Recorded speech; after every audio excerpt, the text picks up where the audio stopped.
Tonight at 10, England faces new COVID restrictions within days, given the rapid growth of the new variant of coronavirus.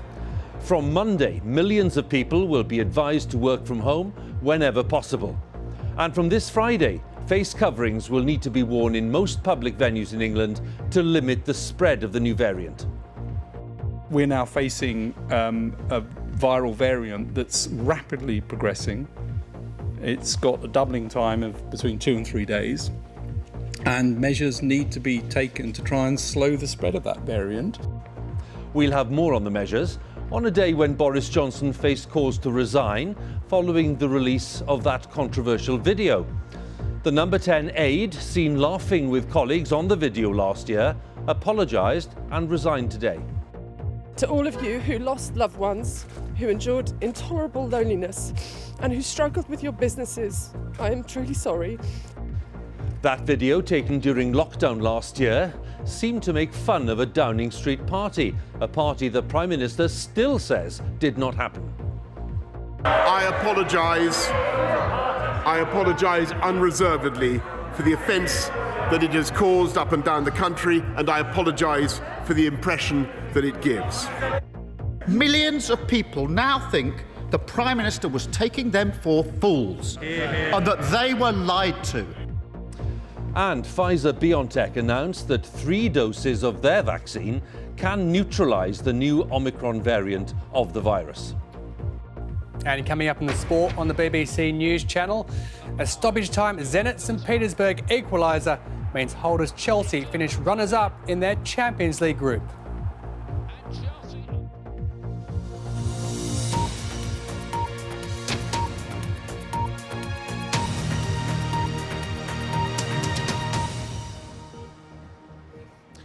Welcome to BBC News at 10, which comes to you from Media City in Salford tonight, which, along with the rest of England, is facing new COVID restrictions announced by the Prime Minister earlier this evening. The extra measures are being imposed because of the sharp rise in new cases of Omicron, the latest variant of coronavirus. So, from next Monday, employees in England should work from home wherever that is possible. From this Friday, face coverings will need to be worn in most public venues in England, including theatres and cinemas, with some exceptions for eating or drinking. And to get into nightclubs or other venues with large crowds, you'll need an NHS COVID pass, also known as a vaccine passport, or a negative lateral flow test. Now, the need for these new measures has been questioned by some Conservative MPs who accuse the Prime Minister of wanting to divert attention from his own political troubles. In the Commons today, Boris Johnson apologised for a video that showed his staff joking about a Christmas party last year during lockdown, but repeated his claim that no party had taken place. The number 10 aide who appeared on that video, Allegra Stratton, resigned this afternoon. Our political editor Laura Kuensberg reports now on the day's events. There is some flash photography coming up. Hemmed in, Boris Johnson stuck with 2 ugly problems that are mashed together. What happened under his own roof, which has sickened some of the public, and what he reckons needs to happen now to push back the virus. The danger tonight is the fiasco of problem 1 makes problem 2 much harder to solve. With the variant spreading at lightning speed, he and the country's most senior scientists were back on the platform. We can't yet assume that Omicron is less severe than previous variants. So while the picture may get better, and I sincerely hope that it will, we know that the remorseless logic of exponential growth could lead to a big rise in hospitalisations and therefore, sadly, in deaths. And that's why it's now the proportionate and the responsible thing to move to Plan B in England. How can you stand at that lectern, exactly where some of your team laughed and joked about COVID rules, and tell people they must now follow your new instructions? And are you really asking the public to believe that you had no idea what was going on under your own roof? The British public, notwithstanding the point that you make, can see the vital importance of the medical information that we're giving. The usually icy cool Professor Whitty seemed angry too, but pleaded with you to separate political shenanigans from protecting health. People get very angry including colleagues and friends, when they feel that it's unfair. And the Prime Minister said that in the House of Commons, and he's said it today. That's quite different from people, I think, wanting to actually know what's going on and then make decisions. And I think those two need to be separated. The reason for that outrage, this apparent and toe-curling confirmation in a practice press conference that there was a party in Downing Street last Christmas when socialising was banned for all. This fictional party was a business meeting. And it was not socially distanced. One of the aides who was laughing, Allegra Stratton, emerged from her house today, those jokes turning to tears. Can you stop, please? Denying the party won't have been her decision and she has paid with her job. My remarks seemed to make light of the rules that people were doing everything to obey. That was never my intention. I will regret those remarks for the rest of my days, and I offer my profound apologies to all of you at home. To all of you who lost loved ones, who endured intolerable loneliness, and who struggled with your businesses, I am truly sorry. And this afternoon I am offering my resignation to the Prime Minister. Thanks for your time. Yet there's simply no chance her exit will be the end of questions to Boris Johnson. At lunchtime, he started with an apology and the promise of an investigation. I understand and share the anger up and down the country at seeing Number 10 staff seeming to make light of lockdown measures. And I can understand how infuriating it must be to think that the people who have been setting the rules have not been following the rules, Mr. Speaker, because I was also furious to see that clip. And Mr. Speaker, I apologise unreservedly. I've asked the Cabinet Secretary to establish all the facts. The Prime Minister, the government, spent the week telling the British public there was no party. All guidance was followed completely. Millions of people now think the Prime Minister was taking them for fools and that they were lied to. Even behind the mask, his cabinet colleagues wishing they were anywhere but there. Yet the mess is enough for the SNP to claim it's time he called it quits. The Prime Minister has a duty, the only right and moral choice left to him. It is for his resignation. When can we expect it? And a moment for MPs to raise the agony of constituents who lost loved ones. She is devastated and appalled at recent revelations as to what has gone on in Downing Street. It's something I'll never ever get over, honestly. That was Jane Roche, who lost her father and sister too. When I saw that video, it sickened me. I was disgusted by it, thinking, how can they laugh when so many people are going through so much heartache and pain? I find it very hard to swallow to take instruction from the government, especially after this. You know, it leaves me not trusting them. I feel that it's been lie after lie after lie, and this has been sort of the nail in the coffin, to be honest. This is a miserable and dangerous moment for Downing Street. It's not just about whether a few dozen staff had drinks in there last year, but whether the truth has been told, whether you can put your faith in what government says from day to day, or guidance, or even demands from ministers for what you have to do. With the virus creeping back and tighter restrictions too, it's no time for authority to be draining away. Yet just listen to how the Health Secretary was heckled by some Tory MPs tonight, including as he outlined the tighter rules. One even called out, resign. Does this sound like a party happy about what they're being asked to do? Why should people at home, listening to the Prime Minister and the Secretary of State, do things that people working in Number 10 Downing Street are not prepared to do? The Prime Minister may be pushing the button on Plan B to cope with the pandemic, but this Christmas, Boris Johnson may need a Plan B for his leadership too. Well, let's join Laura now live at Westminster. Laura, you said very clearly there it was a dangerous moment for Downing Street, and it is, isn't it, a matter of trust and integrity at the end of the day. Where does Boris Johnson stand tonight, you think? Well, I think in a very tricky spot, Huw. It's been a frenzied day, all sorts of claims swirling around. But let's just pause and think actually why this does matter. Because Downing Street has always, throughout this pandemic, needed two things to try to manage the COVID pandemic, which right now is coming back with this new variant at a lightning speed. They've needed the public's cooperation and they've needed political goodwill to try to hold off the worst of its potential consequences for our health, for the economy, and all the social effects that we've been living through too. So even tonight, if you're watching and you think you couldn't care less if a few staffers or a few dozen people had cheese and wine in Downing Street last year, that public faith and that political goodwill have both taken a knock. So however Boris Johnson is trying to address these allegations, however fulsome his apology seems, that shaking of those two things the government needs to try to manage the pandemic has happened, and this is a very serious political moment and there's no obvious escape from it tonight. Laura, many thanks again. Laura Kuensberg with the latest thoughts there at Westminster. Let's talk a little more then about the Plan B, as it's known, and the background to it, because Boris Johnson insisted that the extra measures for England were a proportionate and responsible response to the new variant of coronavirus called Omicron. There's an increasing view, though, among experts that Omicron spreads more rapidly than the Delta variant. Chief Medical Officer Professor Chris Whitty said it had been doubling every 2 or 3 days, as we heard in the news conference. Our health editor Huw Pym has the latest. Shoppers in Preston today thinking about Christmas, but with many questions over what the next few weeks will bring.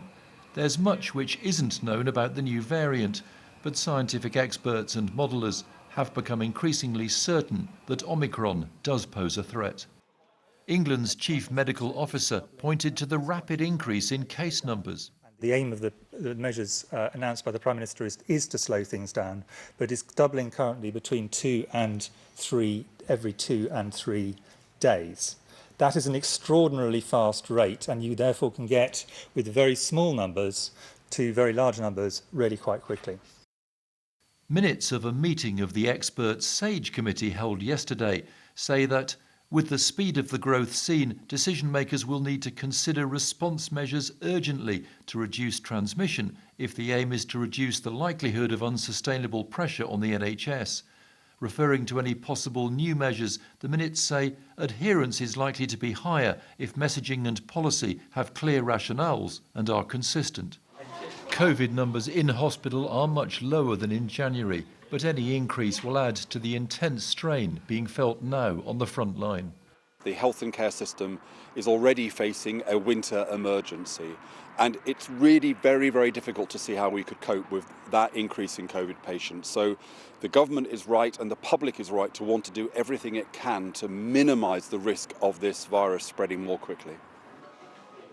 A central part of the plan has been accelerating the booster vaccine programme. Have you any coronavirus symptoms? Maria has just become eligible and she booked up for her jab at this centre in Preston this morning. It's not just about yourself, it's about everybody, isn't it? So, yeah, really, really important. And I kind of can't understand why people don't have it. I think it's our duty to protect each other that we have it, yeah.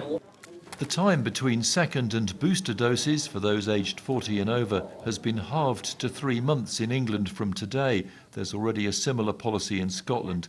That means more staff will be required at this centre and others. I am concerned about the staff and the levels of staff. It's not that we can't go out and recruit staff, it's finding those staff that are available to come and help support the programme. So, for example, we did have community pharmacy in over the weekend helping support and give some vaccinations. More data and more evidence about the spread and impact of Omicron is still required, but officials clearly now feel that the booster rollout isn't enough and that further preventive measures are needed. Huw Pym, BBC News.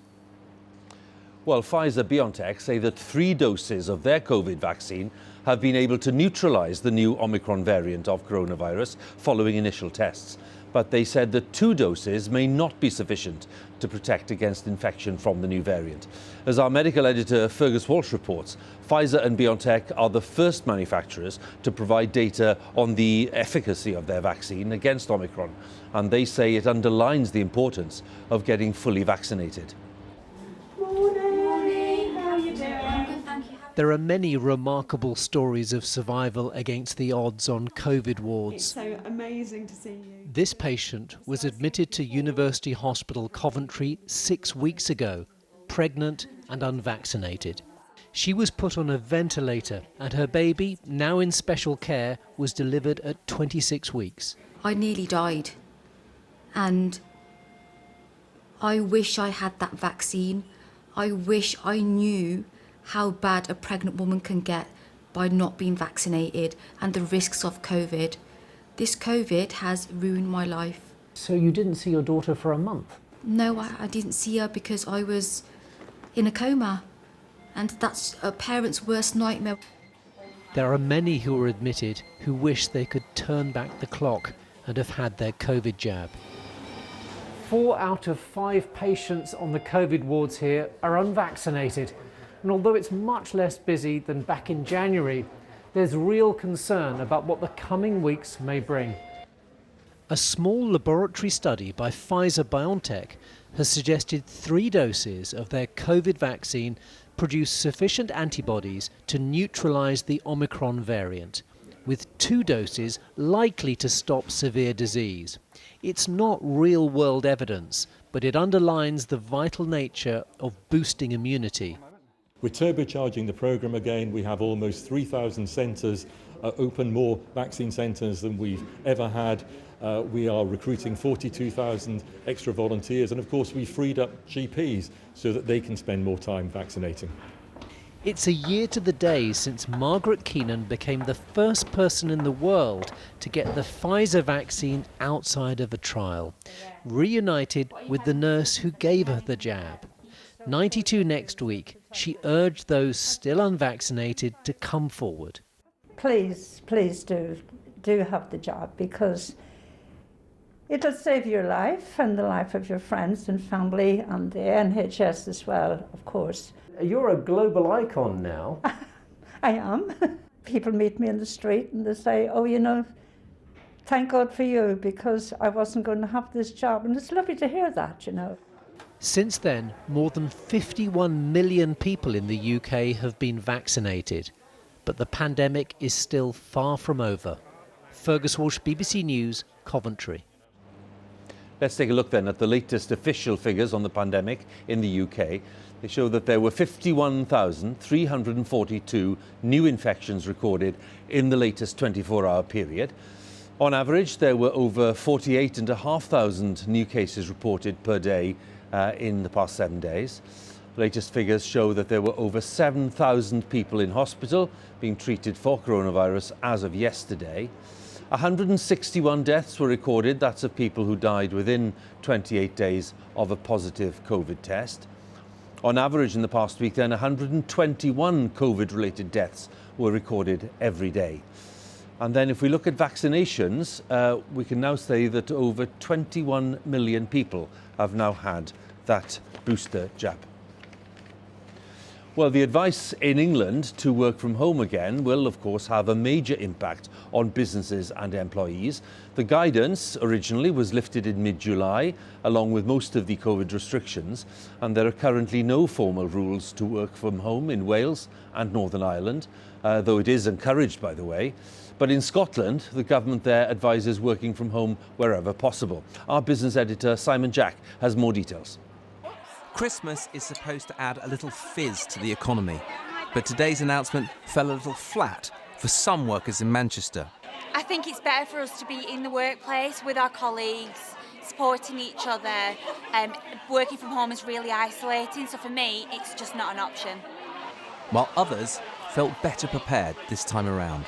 When we did the first lockdown and we had to work from home, we didn't know what we were up against, but I feel like we're in a better place now and we're better equipped to deal with it. So I feel like it's a bit of an overreaction, if I'm honest. But are businesses prepared for another setback? In our big cities, commuters and office workers are the lifeblood for businesses like this family-owned cafe, who suffered last time workers were told to stay at home. We already lost one shop because everyone was working from home, so we lost one shop. So if start again working from home, I don't know what we're gonna do. It's gonna be very sad. For some customers, the office is more than just a place of work. Mentally, it's awful. Like, you know, I'm in my early 30s, stuck in my bedroom in London, like, you know, no family around. I have a housemate, like, you're just getting up, going 2 meters to a desk, working, and then you're stuck in your house. Like, what's the point, like?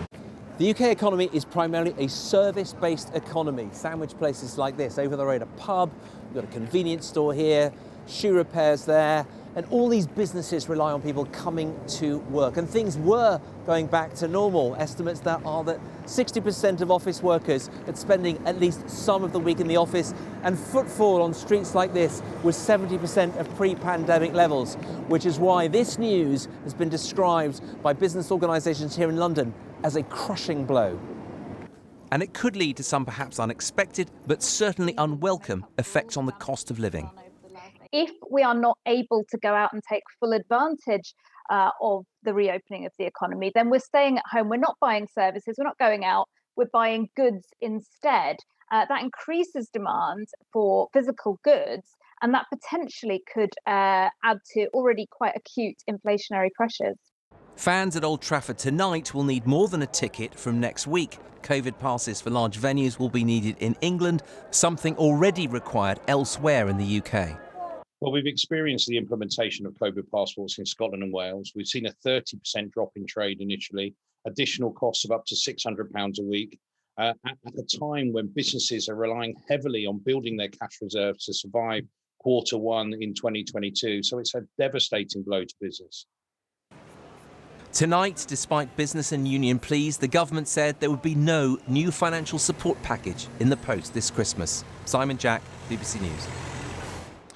And with me here at Media City in Salford is our health editor, Huw Pym. Can we talk about these measures today, Huw, and what you make of them? And when people say how effective will they be, what would you answer that?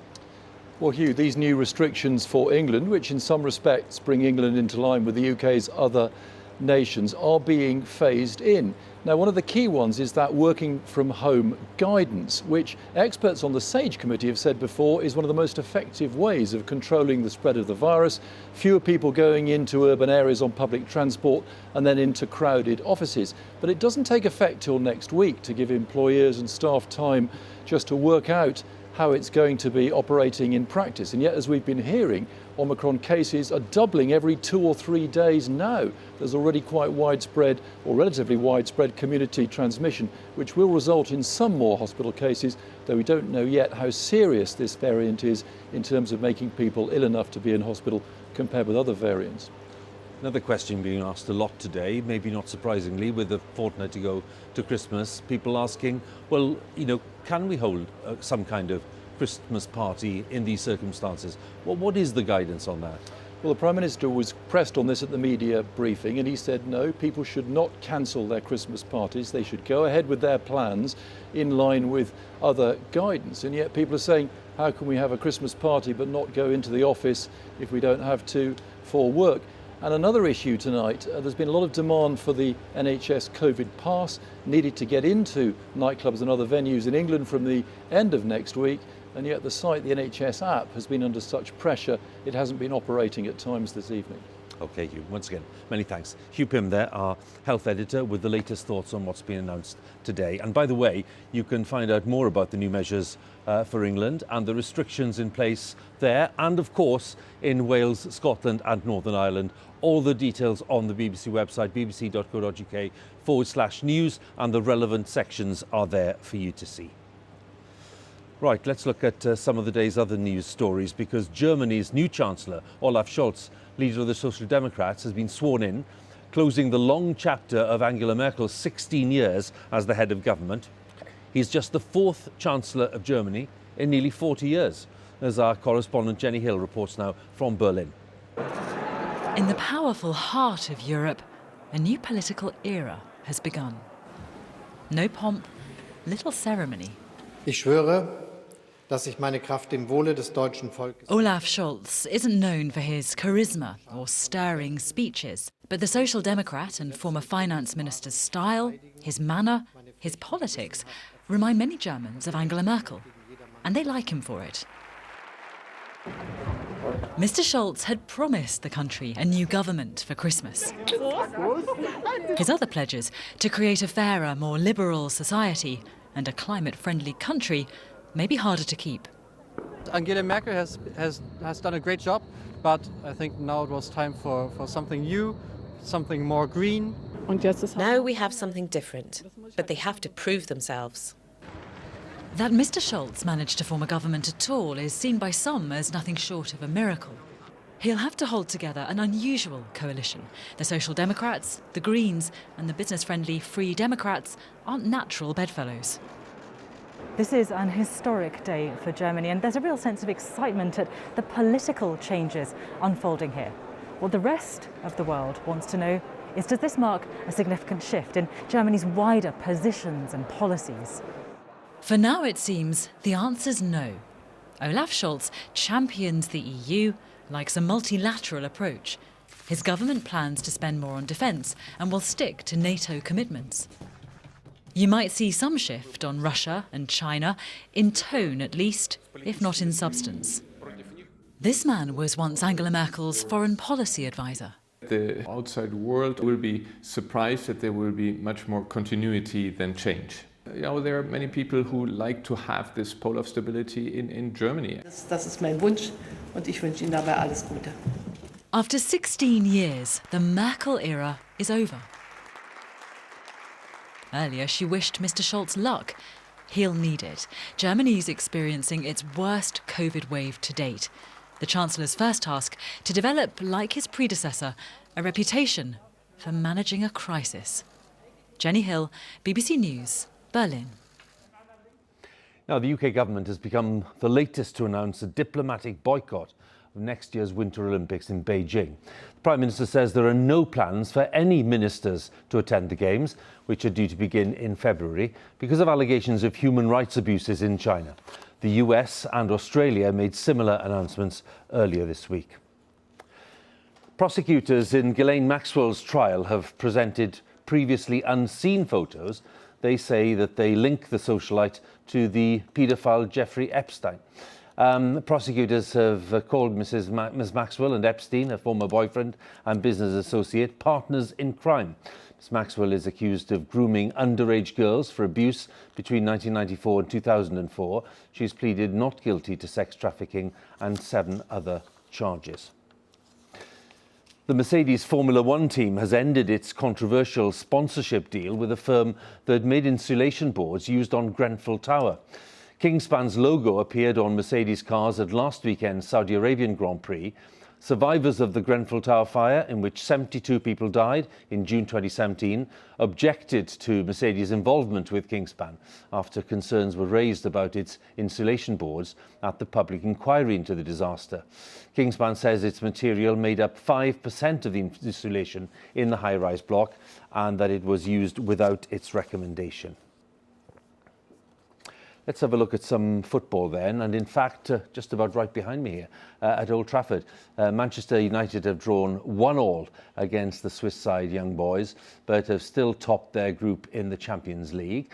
And joining them in the knockout stages will be Chelsea, who drew 3-3 against Zenit St. Petersburg this evening on the final day of group games. But Tottenham's Europa League match tomorrow night has been called off following a number of positive COVID-19 cases at the club. So with tighter COVID restrictions in England on the way and an apology from the Prime Minister for that Downing Street video, how is all this being viewed beyond the confines of Westminster, here in Greater Manchester, for example, in other parts of the UK? Well, in the constituency of North Shropshire, people will get the chance to voice an opinion next week in a parliamentary by-election. The vacancy was caused by the resignation of the Conservative MP Owen Paterson, who was found to have breached parliamentary rules on lobbying. Our political correspondent Alex Forsyth has spent the day there. The livestock sale in Market Drayton might feel a far cry from Westminster. But the political noise does resonate among the pens, the talk of a Downing Street party, and whether here it could come with a price. Former farmer Dennis and local minister Mark differ on how much it will matter. If lies have been told, that affects people's decisions. We want to vote for people whose words mean something. 12 months ago doesn't count anymore. It's what's happening today what counts. Do you think that will affect how you vote here in the by-election? This rural seat has been solid Conservative for decades, but the party is facing a fight from Labour and the Lib Dems, who are pushing hard, with a host of other parties standing too. This contest is a crucial measure of the national mood. The result will have ramifications that stretch beyond Shropshire. For mums Cathy and Claire, though, it is local issues that really count. Services provided for families and children, and there's been such big cuts in this area recently, in recent years. We're not really connected, we're kind of a bit in the middle of nowhere in Shropshire when it comes to public transport. While public services matter most to them, they are frustrated at the idea of a party having happened, particularly with the prospect of new COVID restrictions coming down the track. It makes me think if they're so blasé about the rules, why should we be that concerned about the rules? So it feels like a betrayal, really, if that has happened. COVID is still on people's minds here. At this cafe in Market Drayton, manager Louise is open to more regulations for the sake of safety, but is angered by the idea that others haven't stuck to the rules. I'm wondering why it's taken so long for them to announce that they had a party or cheese and biscuits and a gathering. Would that affect how you might vote in this by-election in North Shropshire? No, I don't think it would. I think I will stick to who I think will do the best job for Shropshire. There is a lot riding on this increasingly heated race, which hasn't escaped those at this festive wreath-making. What are the issues on your mind? Probably education, the health service as well, yeah, and basic morals of the person who's actually going to be our Parliament, stand in Parliament for us as well. I have been a Conservative voter all my life and I will not be voting Conservative. What's the reason? Parties in Downing Street and downright lies. I don't think it does them any favours. I think we've just got to wait and see. I am sick to death of people going on about the party, though. It's when the polls open next week that we'll know whether the ghosts of Christmases past have affected the political present. Alex Forsyth, BBC News, North Shropshire. And you can find a full list of all candidates standing in the North Shropshire by-election on Thursday, December the 16th. On the BBC website, that's bbc.co.uk/news, and you'll see the list of candidates there for you. And that's it from me here at Media City in Salford on the day that extra COVID restrictions were announced for tens of millions of people in England, starting in just a few days' time. There's more on Newsnight on BBC Two, but now on BBC One, it's time for the news where you are. From Media City in Salford in Greater Manchester, have a good night.